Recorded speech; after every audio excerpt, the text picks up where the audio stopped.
Welcome to the Anthropology in Business podcast, where you'll learn about the many ways anthropology is applied in business and why business anthropology is one of the most effective lenses for making sense of organizations and consumers. Through conversations with leading anthropologists working in advertising, marketing, consumer behavior, organizational culture, user experience, and many other roles, you'll learn firsthand what it means to do business anthropology and how the work differs from academic anthropology. We'll discuss issues like the pace and depth of research in business, our visibility and influence as practitioners, and what we can do to build our brand. We will also focus on the value and impact of our research in business so that we can help business leaders understand why they should be hiring anthropologists. I'm your host, Matt Artz, a business anthropologist specializing in design anthropology and working at the intersection of product management, user experience, and business strategy. Let's get started. Hi, everyone. Welcome back. I'm Matt Artz of the Anthropology and Business podcast. I'm here today with Grant McCracken, who is an anthropologist studying American culture for the past 25 years. He's the founder of Culturematic and the inventor of the Grift. Previously also founder of the director of the Institute of Contemporary Culture at the Royal Ontario Museum and co-founder of the Artisanal Economies Project, and he hosts the Grant McCracken Culture Camps. Author of 14 books, including Culture and Consumption 1 and 2, the Chief Culture Officer, and most recently, Return of the Artisan, which just came out, so we'll be talking a bit today. So, Grant, thanks for coming on. Appreciate it. Would you mind by telling everybody a little bit about your anthropological origin story? You bet. Thanks for having me, Matt. Great to see you again. I guess was interested in anthropology since a little kid. Sorry, that's my cat who will come and go. So I started as an anthropologist, and I came through that was my chief interest as an undergraduate, and then I went to the University of Chicago for my graduate training, and that was a moment, I think, in anthropology that at least those anthropologists said, hey, we can study American culture. Had the theories and the methodology and the inclination to treat what had previously been seen to be too first world, too complex, too dynamic, to count as something that would submit to anthropological study. But that had passed. People were now saying, let's do it. Marshall Solons, my advisor, was saying, you guys should be studying advertising. It's effectively Trobriand magic. There's no important difference between Trobriand magic and what those people are doing on Madison Avenue. So I took a detour. I worked for a while at the Royal Ontario Museum in Toronto in Canada, and there they asked me to create this Institute of Contemporary Culture. So I did that for a while, and that was really fun. But in point of fact, it then seemed to me at some point that working in a museum, maybe just a Canadian museum, there was a certain reluctance actually to get on with things, and I was impatient to get on with things. And so I thought at one point, I could consult. I could leave I had tenure there, but with almost no reluctance. I just thought, damn it, I could leave this museum world and take up a series of consulting gigs, and that might make enough money to sustain me. I could consult half the year and then and do my own anthropology the other half of the year. So that was the model. It's not a very profitable model, I have to say, just as a word of warning. You do make enough money in half the year to sustain yourself for the whole year, but the problem is that by the end of that second half of the year, you're broke again. You've run through all the money you made in the first half of the year, and you're now, broke. And so you have to go back to the consulting, and you have to hope that you've made enough there so it's a tight rope act. But in any case, it worked well enough that I found, for a long time, I really did feel, and this is maybe worth pointing out, sharing with people who are undergoing this themselves. As I put it at one point, I felt like I was riding atop uneven circus ponies. That guy who races through the big top with one foot on one pony and one on the other, except in my case, they weren't quite even. So it was a very dynamic and unstable experience. And it took forever. And I think it may have, so I was really unhappy a lot of the time because I thought when I was doing the consulting, I was betraying my anthropology. When I was doing the anthropology, I was neglecting the source of my income. I had all kinds of conflicts. after a while, and this for me was the good news, you end up, the person you are when doing the anthropology for consulting purposes is the same person you are when doing anthropology for anthropological purposes. And God knows what terrible compromises have happened to make that symmetry suddenly possible, but it was suddenly possible. So I was no longer in this sense of passing back and forth between discontinuous, deeply dissimilar worlds. So that's the origin story, is starting as an academic, going to the museum, thinking, hey, I can do this consulting. I can be a self-funding, freestanding anthropologist. And the great thing is, I came to think, well, I thought this straight away, was listen, when I'm doing the consulting, I'm collecting data. I mean, I've got people saying, can you solve this problem? Can you examine this data? And of course, you want to do that as well as you can, but it's all American culture, because these, in my case, were all American companies. So it's like, you were in the field 12 months a year, and you wouldn't have much time always to examine. I mean, somebody would say, well, Google recently said, well, you have a look at the American home and household and householder, which I did, and all of that. And I hope I did a good job kind of reporting on that, but it's absolutely fascinating for my own anthropological purposes. You as an anthropologist are the beneficiary of this bifurcated world, but I think the client is too. It gets to be the benefit of your anthropology. And I think of a lot of the people, the consulting people with whom anthropologists compete, practice this kind of weird sort of amnesia. They do focus groups for somebody, and then they erase the slate as if they've never talked to somebody about breakfast cereal or Detroit automobiles before. And they start all over again, which means the clock must start all over again, which means they can't draw upon 20 years of experience often talking to people about automobiles. And that seems to me a tragically missed opportunity.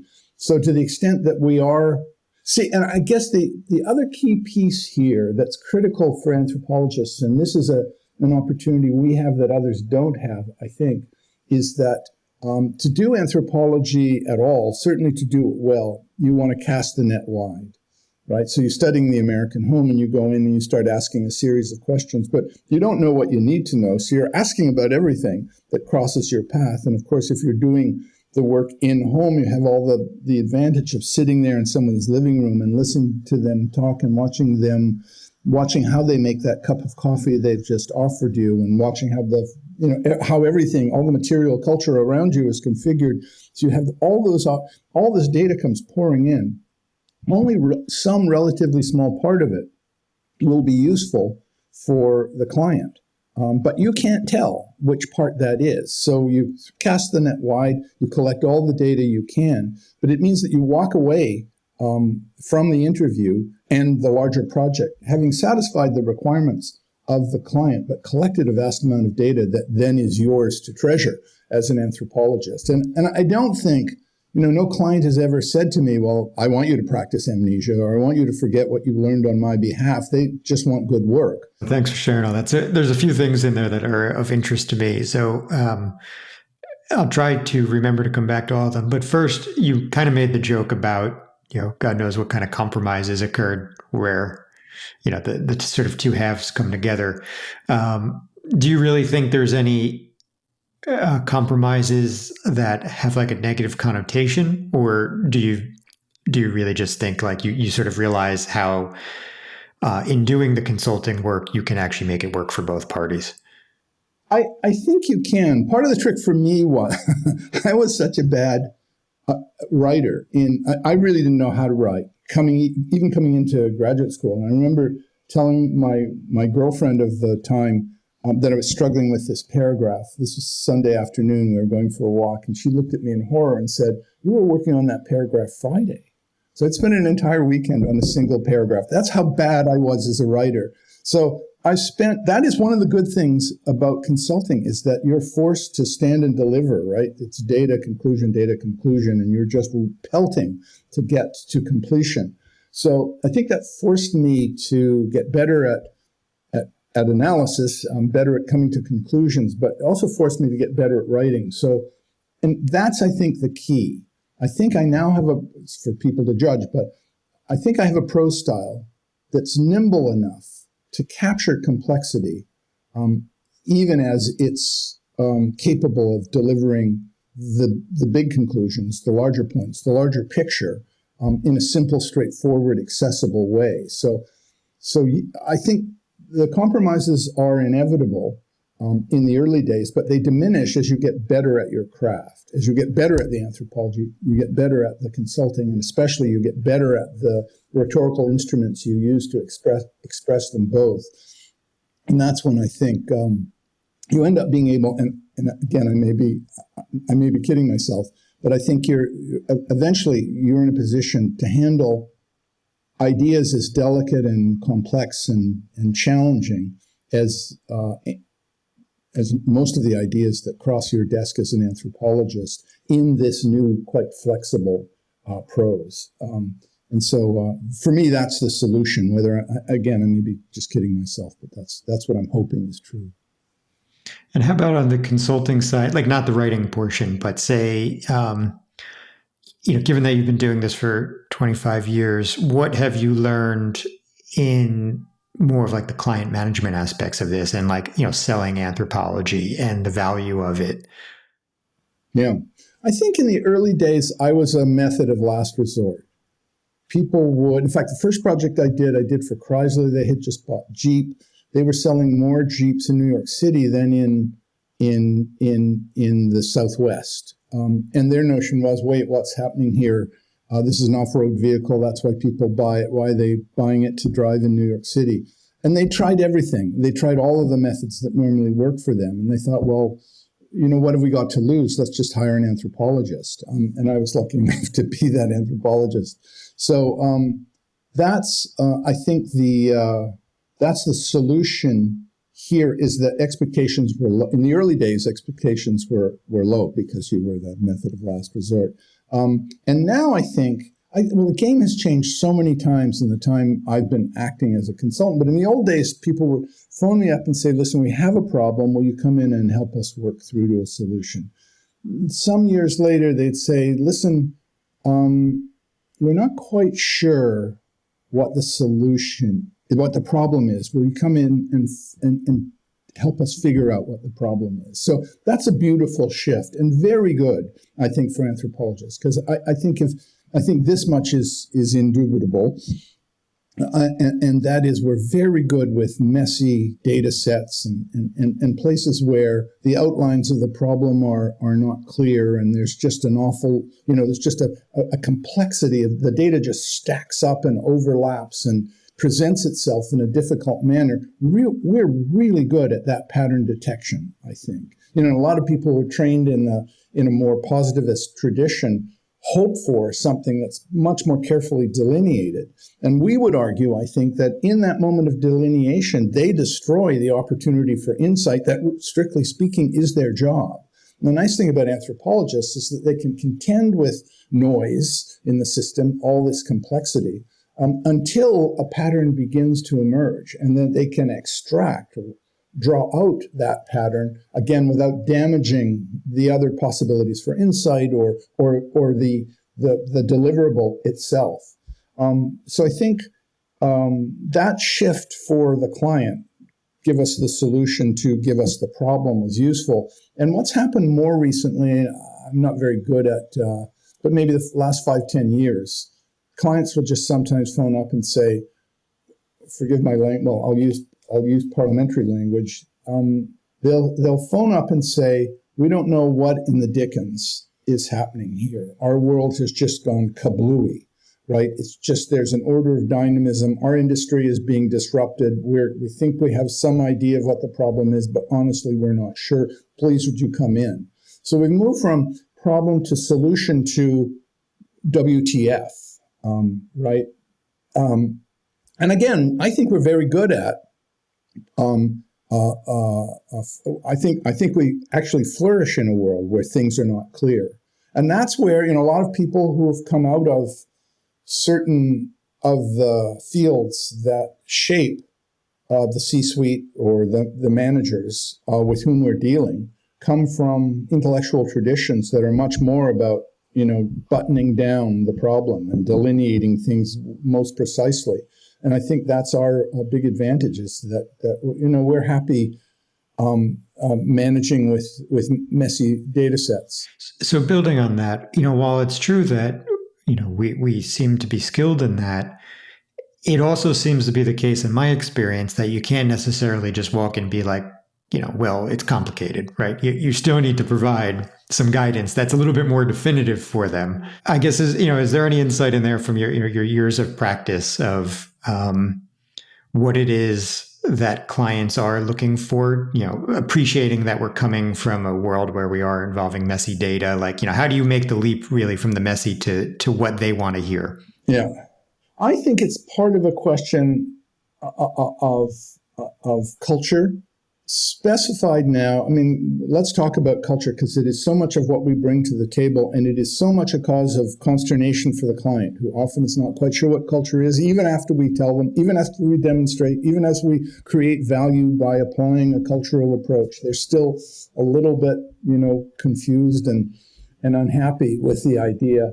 So culture is the thing we bring to the table. And one piece of culture, I think, to put it in a particular way, is to say culture is a set of understandings that the respondent has of the world, many of which exist within them, within consciousness, as relatively deeply buried assumptions, right? So there are things they know about the world that are defined by their corporate culture, so to speak, or the engineering school out of which they came, or the B school to which they went.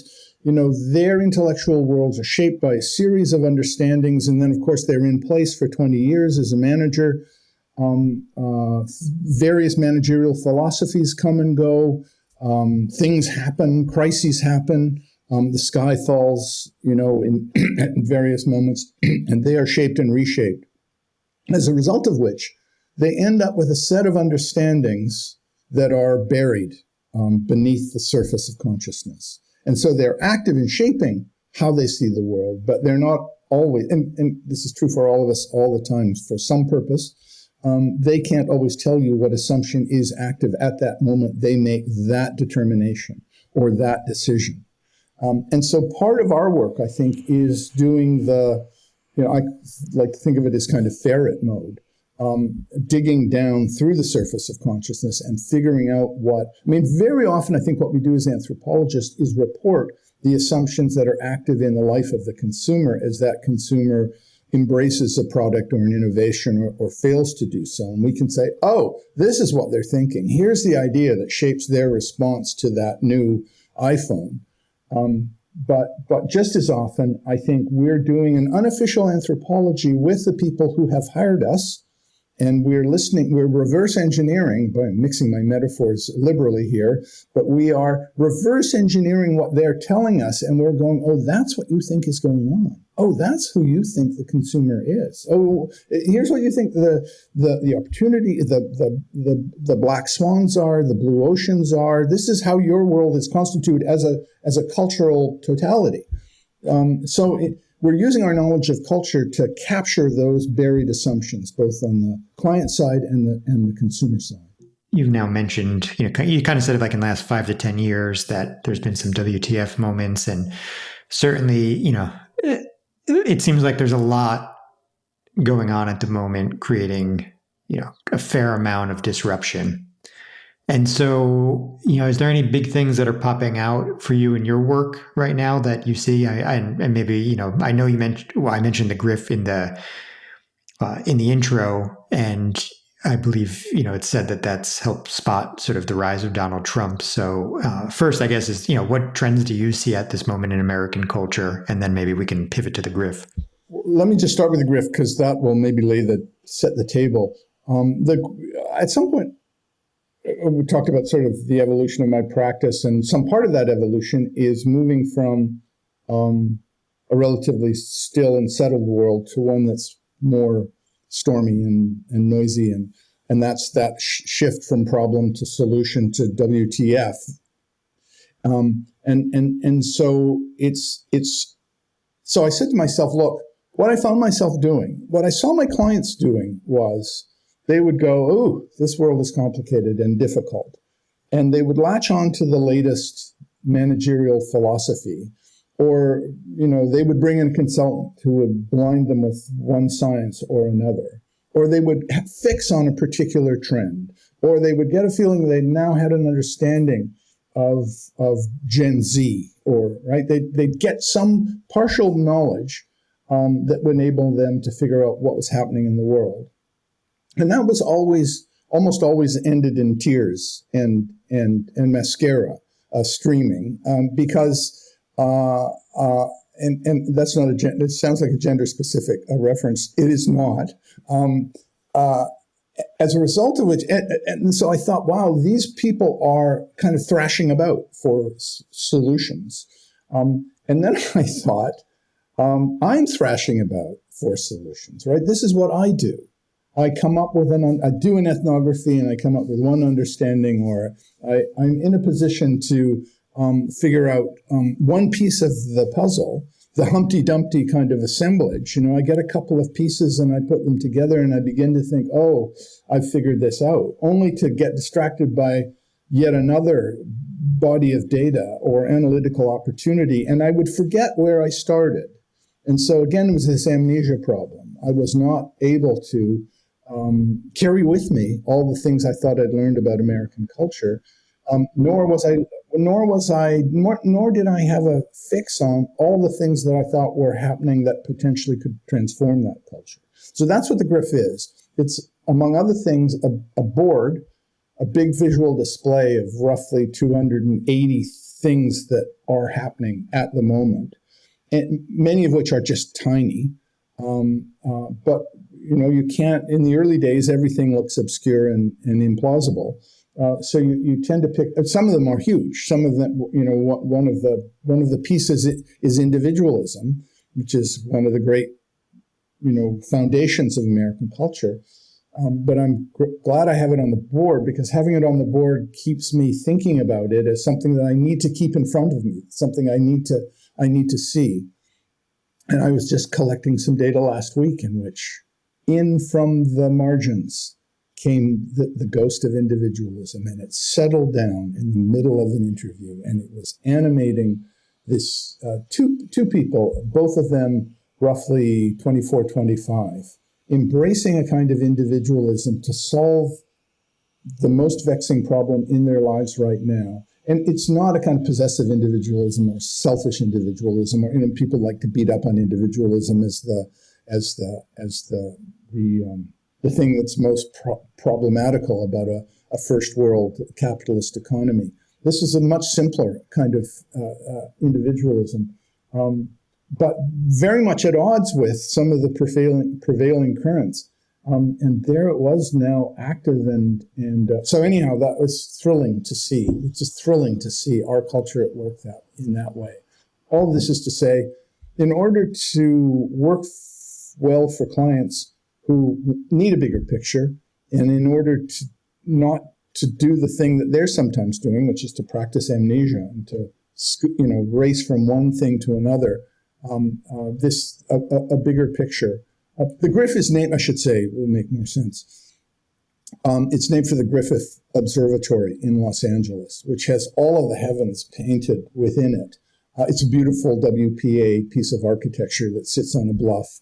It's just it's probably the most beautiful building in America. That's a bold claim, but I think in this case it might be true. But in any case, it sits on this promontory and looks out over Los Angeles, which of course is one of the places that produces popular and contemporary culture in such volume. So the Griff is named for the Griffith Observatory. So that's the idea. Try to get everything up and present so that you're in a position to both to spot things and then to look for patterns and interconnections that might otherwise escape. So what are the major prevailing patterns that you're seeing at this moment that you're most excited about or keeping an eye on? And I know you said there's, a couple hundred, but if you had to just pick a few. Certainly the American home is changing at speed. And I did a lot of ethnographies, chiefly for myself during COVID, which were interesting. And chiefly female heads of household, were acting as moms, were reinventing the family to get the family through COVID, and they were doing so with astonishing kind of skill and diplomatic efficacy. And as a result of which, I think this is when it's fun to make predictions in this business, but in 10 years, I think we'll go to a restaurant on some evening, like a Wednesday or Thursday. We're in Washington, D.C., and we'll go to a restaurant. The restaurant will be filled with mothers and daughters. Mothers in their 70s and daughters in their 30s and their 40s. And what we will be looking at is these dyads that were created during COVID when, as mothers put it to me, they said, oh, my girls are coming home. During COVID, kids came back from college. They came out of, they were released from the captivity of social media of one kind or another. And suddenly the mothers had their kids home, but chiefly the boys often disappeared into bedrooms to play games of one kind, videos of one kind or another. But the girls ended up, I would see them locally. That was my first clue, was you see mothers and daughters walking down the street, falling into this conversation, which was, mother said, my chief mode of communicating with my daughter before COVID was through the rearview mirror in my car. Like I'd be driving them to soccer practice and I would be looking at them in the mirror and we'd be having the conversation of the day would be happening that way. With COVID, everyone comes home. Everyone gathers around the table. Mothers had been creating, and this is from some years ago, so earlier research, but mothers were creating these, in the island of the great room, they would put up 3 or 4 versions of the evening meal to the extent that they were the ones responsible for that evening meal. And they were accommodating like a variety of culinary preferences, keto and one thing and another. And so what kids would do is come up to the island, choose the meal that had effectively been customized for them, and retire either to the great room or their bedrooms. But that mealtime had come apart in some sense. And what you heard some mothers saying during COVID was, listen, it's going to be one meal for one family, for one conversation, for this table at the same time every evening. We will return to an old pattern of having dinner. It sounded like a deliberate kind of installation of a matrifocality, where mother's just saying, I'm not acting on now effectively staff for my family. I'm sort of in charge of this family and its mealtime and the conversation and the interactions. All of that stuff is now returned to one place, one time. And they were arguing, listen, COVID is a desperate time, and these are emergency measures. But I think they, especially the mothers and the daughters, as they found one another in these conversations, built these fabulously rich connections, which are beginning to attenuate now that households have spread back out or now dispersed again. But I think we'll persevere. So that's one big piece of. No, well, what's the joke about the weather in Ireland? If you don't like the weather of the moment, wait a little bit. It'll change, right? And that's true of American culture. But this COVID moment was an exceptional period to see a transformation happening there. So that's one thing. I guess a performance culture, I sometimes think of it as, and I think for a long time we were dominated by, so most of the elites have been dying over the last 40, 50 years. The elite that survived was the celebrity culture, right? And you can see there are a number of reasons why they flourished and other elites began to fail. And we have our doubts about whether we should be celebrating celebrities, but we do. And when you're raised in a celebrity culture, and you come to know these people on the screen, I think you're inclined to come to believe that a social performance is a critical way in which you define yourself and present yourself. It's the way. So, Tom Peters had that notion of brand you some years ago, where he said, listen, nobody cares about you. I think this was the 90s. Nobody cares about you. If you want to flourish in the world or just survive in the world, you have to build your own brand. And self-branding became the thing. I think what we're seeing in the last few years is something closer to performance me. That the new path to flourishing in the world is not building a brand, but creating a performance on TikTok or Facebook or YouTube. And you know, the most conspicuous case in point here would be the influencers who have flourished on TikTok. But they too now are kind of the contemporaries who inspire a generation of kids to say, well, that's it then, right? It's bringing a performance to public space that really earns me admiration, friendship, possibly, you know, the opportunity of getting into the right school or whatever. So that would be a second piece. You know, an interesting thing about that is while there, you know, is probably arguably some reasons for concern around some of those trends, it almost seems as if there's a little bit of a need for that, though, in the anthropology community. You know, do you agree with me that as a discipline we need to do better at sort of branding to discipline or branding ourselves as consultants? And you know, any thoughts on how a younger, well, and I guess any anthropologist, but anybody who's sort of trying to break in might leverage, you know, some of the lessons learned from influencers and, you know, and the performative nature that you're just speaking of?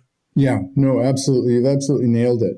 And that's sort of a transition that I had to go through that I didn't mention a moment ago, but it's absolutely true that when I began, I was bashful and Canadian and shy and quite painfully so. And I would do presentations that somebody said, you know, you remind me of the guy who's trying to get the New Testament on a grain of rice. Like, way too many words on the screen. And I would look like doing a mumblecore performance in front, you know, my hand in front of my mouth. And I had to it was very painful just learning to take that stage with just full confidence and just start. I mean, you might as well be belting out show tunes. You just have to have total conviction in what you have to say. There is a kind of, I came to understand that there are actually some cultural dynamics at work here. My wife is Italian American, and I was the other day watching her brother, my brother-in-law, in a social situation. Was a bit kind of tricky, I thought. And he has a kind of what I think to be, and I hope no one will take offense of this, but I think there is a kind of an Italian-American comfort with sociality and social situations, and he has it. And he has enough of it that he can go into a difficult situation and it can go badly, and he's so socially graceful and adroit that he can repair a conversation that's coming undone, because he's that confident and he's in possession of all the skills he needs to do that. And I didn't have any of those skills. And, you know, I just thought getting on stage and I just thought, you know, I'm dying here. I'm dying up here, I think is the correct phrasing. And eventually you do enough of it that you get that kind of comfort with the situation. So anyone can say anything to you at any moment. Well, first, we haven't talked about improv and anthropology, but I think that's one of the critical things that serves us well, is like you'll have a client just say something to you and you just think, where did that come from? What can that possibly mean? And you get good enough at just fetching, you know, picking things out of the air and turning them, you know, swallows grace, you hope, swallows grace, and playing them back. And even as you're kind of running through a general scheme of what an answer might be, you're configuring to suit this client and what you think she meant when she said what she just said and what she said 5 minutes ago. That kind of, I can fix this, however complicated or tricky it gets. I can react in the spirit of improv and make this work. I think that comes to you. But for me, it came quite slowly because I'm just absolutely not a natural. But now I really like being on the stage. You know, I do these culture camps and I sort of like it because it's really fun. And it's fun to It's fun to engage in ideation that is almost totally emergent, right? You're not even quite sure what you're going to say next, but you're tapping that stream of spontaneous ideation as it happens within, and you're trying to piece together, connect that to what the question somebody asked 5 minutes ago. All that stuff is great fun. Again, I don't think it comes to I think what you have to ask yourself, who does anthropology attract? And I think it's probably, without having done any research here, my guess would be many more introverts than extroverts. Right? I don't know what the extroverts go into, but it's not necessarily anthropology.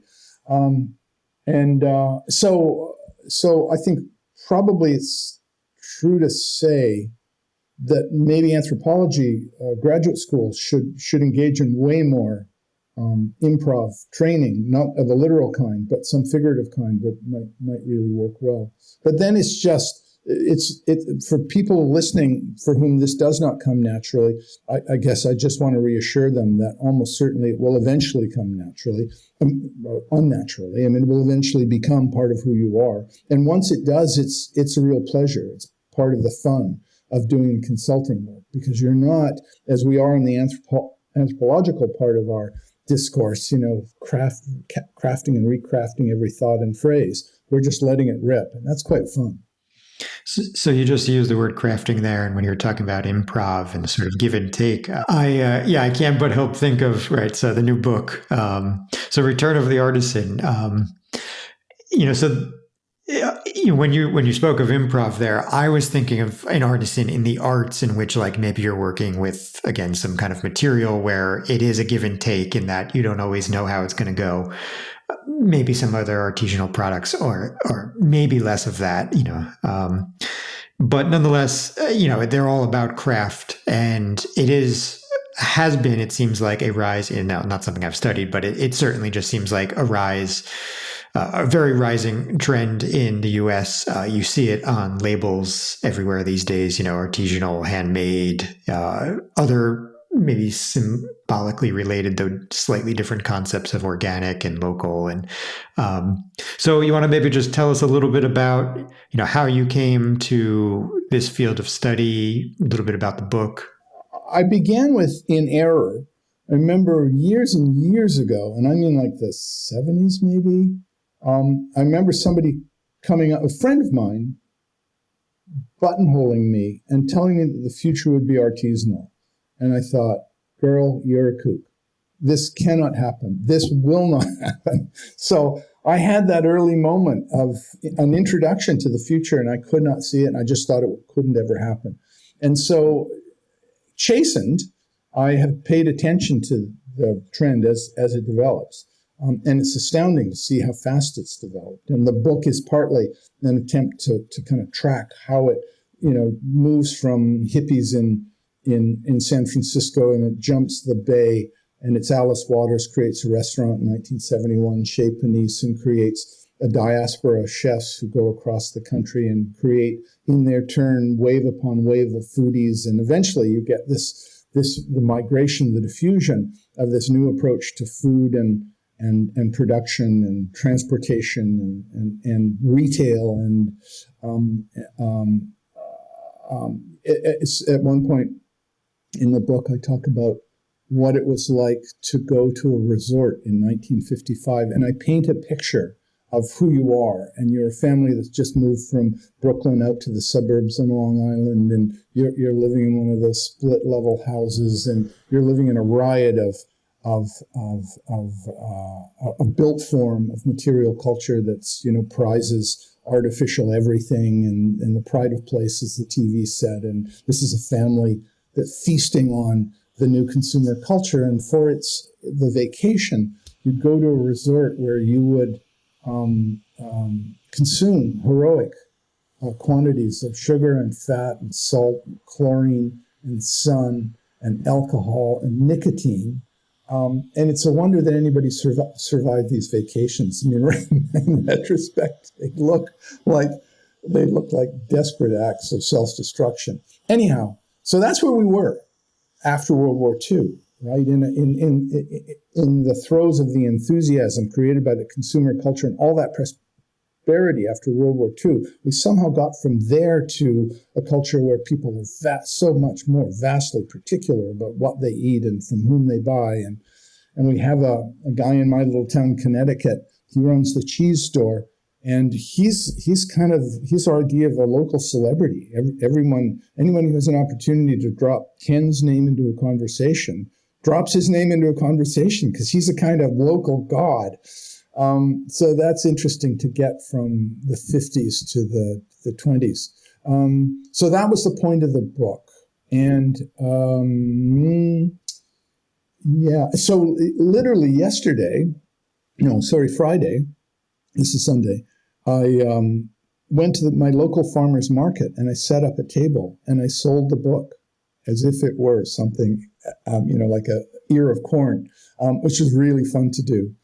There were two groups who were especially responsive.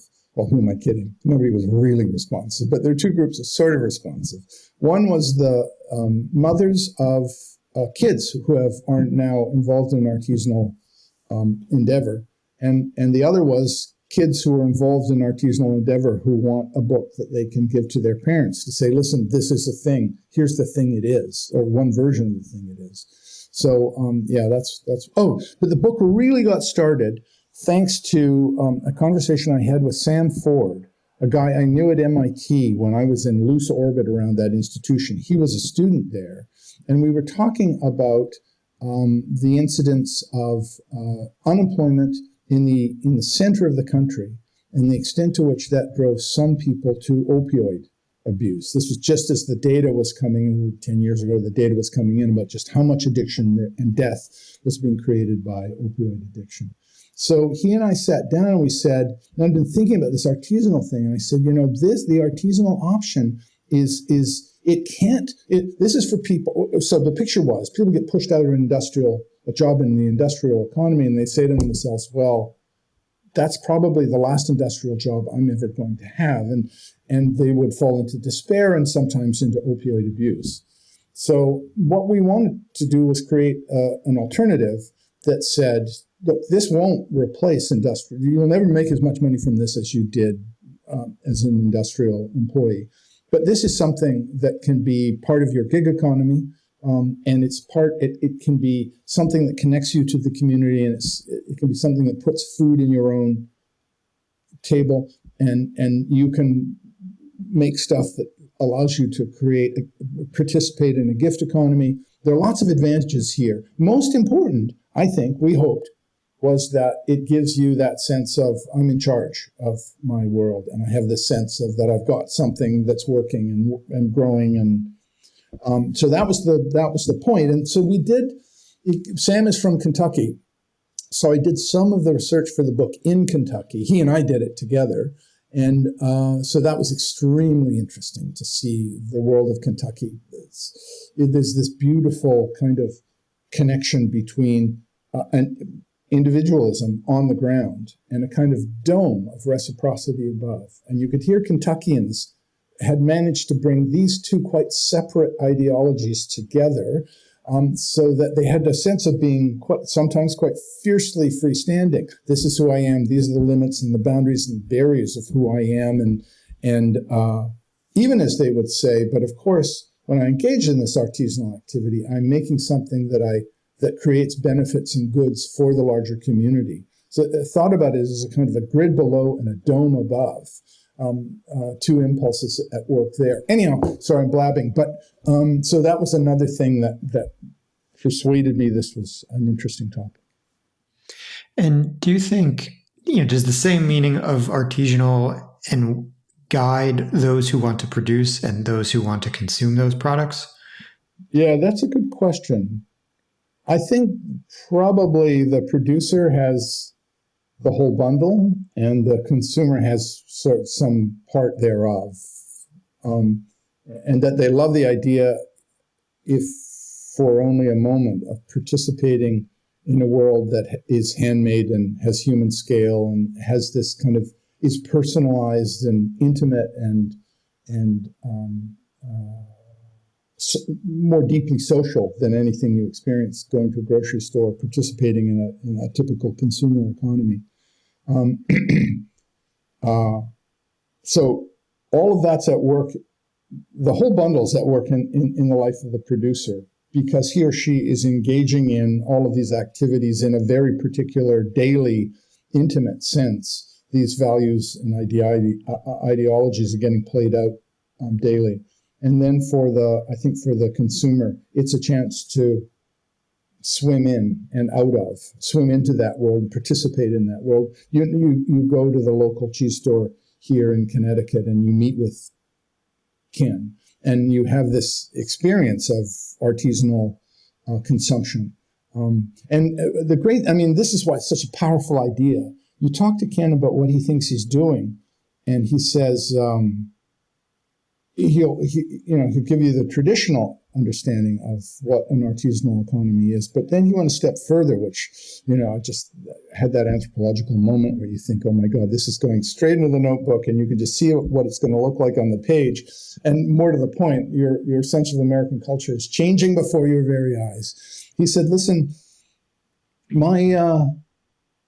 I know what people do in this little town in Connecticut to celebrate a Saturday night. They invite one another to their homes and to tables that are groaning with plate and silver and cutlery and wine glasses, and it's status display among other things. However sincere and genuinely interested they are in their neighbors, there's a certain amount of very typical American status competition going on here. And Ken says, I'm not interested in that, and they shouldn't be interested in that. Here's what should happen on the Saturday night. You have people over to the great room in your home, at the center of which is the island. And here's what should happen on the island. You should have 2 or 3 or 4 exquisitely chosen and crafted cheeses and several bottles of exquisitely chosen wines. And then people should stand around this island and talk to one another about things that matter in their lives and in the life of the nation. And that's what a Saturday night should be. And I said to him at some point, I said, Ken, you're kind of an anarchist. Aren't you sort of attacking some of the fundamentals of life in this town? And he said, yeah, oh no, totally. He knew exactly what he was doing. And I don't think anarchist was the word we settled on. I might have said you're a pirate, but I don't think that's right either. But I said, I phoned him up later, and as I wrote it up, I realized how, in some sense, seditious his cheese store actually was, that it really intended to bring a kind of social revolution to this small town. And I said, Ken, this is the way it's writing on the page, and this is the way, unless you say something, this is the way it's going to go into the book. And I don't, I thought worst case, he ends up losing business because people, in the unlikely case that they read the book, think, who does he think he is, right? I'm never buying cheese there again. And I said, so I want you to, if you don't want me to write this up this way, I won't. And he said, no, this is what I'm here for. So he knew exactly what he was doing and meant most sincerely to do it just that way. Have you found many other producers who are sort of interested, I guess the question I'm going to ask is, are they interested in tearing down these sort of industrial structures, or, frequently is that the case, or are they more so just interested in doing what they want to do? I think they want to do what they want to do because it has all of these social and cultural and anthropological implications. Because, yes, there's a certain pleasure to the manuality, if you want, of artisanal work, right? Of the fact that it's you you put it beautifully in your opener about this kind of contact between the material, the person and the material, and you watch to see how the material breaks or falls out or together. And so there's all of the abundant pleasure of being an artisan. It's unalienated labor in a certain kind of way, right? It's very intimate connection between you and the material and your craft. And in the book, I talk about this, I have to remember to come back to this. I was in Canada looking at a church, and this Scottish guy comes up and he's staring at the church too. And he says, I think I know. that the people who designed this church in like the 1880s were from Scotland. In fact, I think they were from Edinburgh. In fact, I think I know the neighborhood in Edinburgh they came from. These are artisans speaking to one another across 100 years. It's like fantastic, fantastically unalienated, right? So somebody has created a stone church and written some part of their presence into this church, and it's still visible like 100, 200, 150 years later. So there's all the intimacy of that.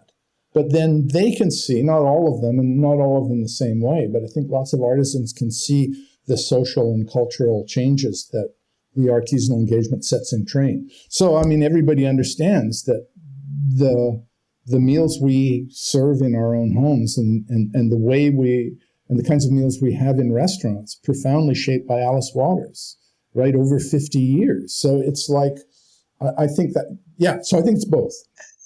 As maybe a closing thought on the book,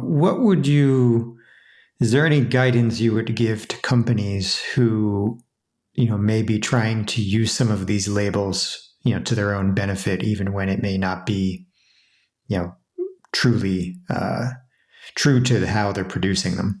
Yeah, there's no point pretending here, not least because no one who's genuinely artisanal is faking it. And they're never going to accept you're faking it.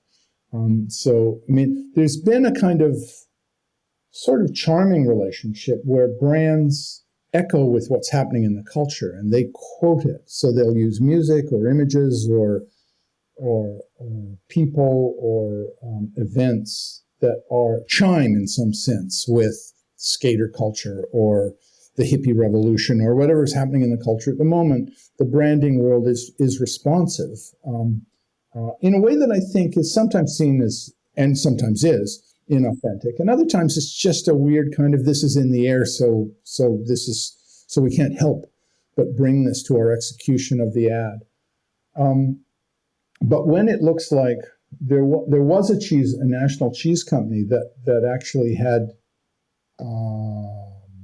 a family playing in the backyard, growing their own vegetables, and the kids were all muddy, and they were urchins and having fun, and like totally not a suburb, man. This is the real life. This is a real family. They're having real vegetables, and real cheese fits in perfectly. Except they're not real cheese. They're industrial cheese. Thank you very much. So I think everyone just goes, oh, please.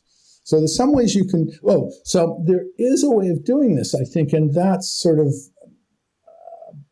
understanding that that the world that people care about now matters more when it is handmade and it isn't human scale and it has the kind of structural properties of the artisan, but you can't claim them for yourself. You can support them in other people, and that's, I think, mostly the best play.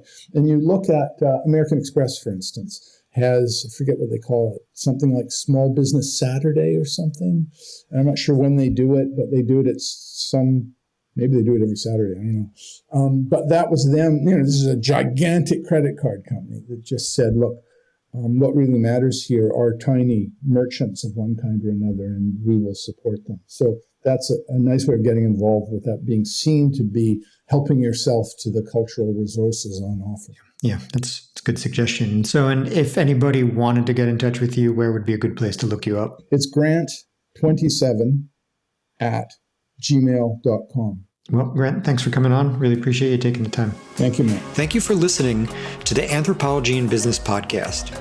To learn everything you need to break into business anthropology and why business anthropology is one of the best lenses for contributing to business success, visit my website at mattartz.me, where I cover many topics related to business anthropology and beyond. There you will find all the podcast episodes, blogs, and news.